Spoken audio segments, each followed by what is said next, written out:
Le gars, il a un pied gauche qui vient d'une autre planète et il a un GPS dans la tête. Il a une vision de jeu. Comment t'expliquer? T'as l'impression que le mec il voit dans le noir.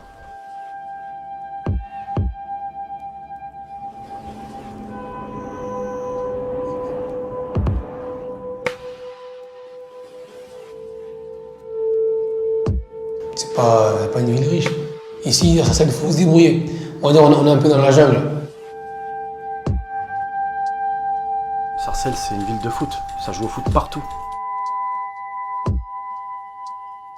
Si vous sortez dans la ville, vous allez voir les terrains sont souvent occupés.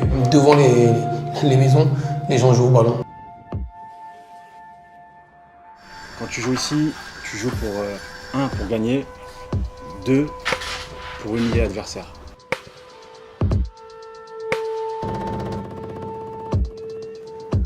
Moi, je le connais depuis l'âge de 13 ans. Il joue en équipe B, voire des fois en équipe C. Et c'est à partir de l'âge de 16 ans qu'il a commencé à jouer dans les équipes 1.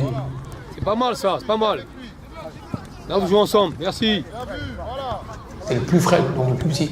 Et techniquement, c'était quelque chose, quoi. Son pied, c'était une main. En moins de 15, il m'a impressionné quand j'étais dans son équipe. Il s'amusait, j'avais l'impression qu'il jouait avec des petits. J'avais l'impression qu'il avait 24 ans et les joueurs qui étaient avec lui, ils avaient 15 ans. Il pouvait arriver en face de quelqu'un qui était plus grand, ou peut-être tout le monde disait oui, lui c'est impossible de le passer. Lui il dit non, moi je vais arriver, je vais le dribbler et ça va le faire. Et c'est ce qui se passait. C'est ce qui se passait. Tu pouvais le ramener un mec qui fait 90 kilos, 3 mètres, il s'en fout. Il effaçait quelqu'un, t'as l'impression qu'il l'avait effacé de la planète.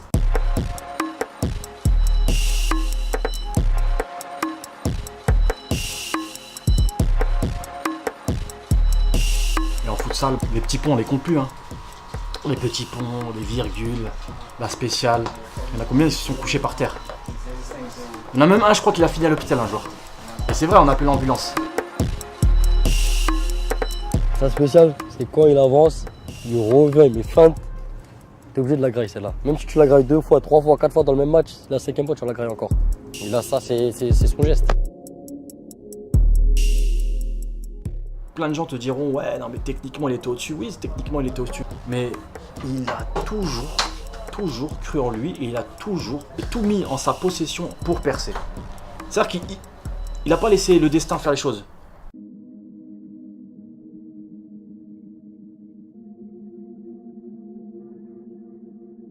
Quimper, Le Havre, Leicester et aujourd'hui City. Donc voilà l'histoire de Riyad. Mais c'est sa détermination. Il a faim, il a toujours faim, il a toujours envie d'arracher. Et surtout, faut pas lui dire que c'est pas possible. Tu lui dis c'est pas possible et là, il se transforme le gars. Ça devient une machine, inarrêtable.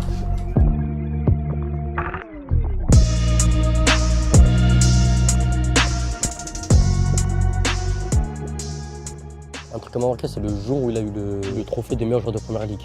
On était sur le chemin du retour en faisant Londres-Leicester pour rentrer à la maison.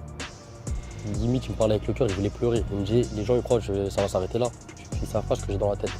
Ça, c'est rien pour moi, je veux aller plus haut, moi. C'était pas une finalité pour lui, ça. Je pense pas que ça va s'arrêter là. Vous allez voir. Ils vont en choquer du monde.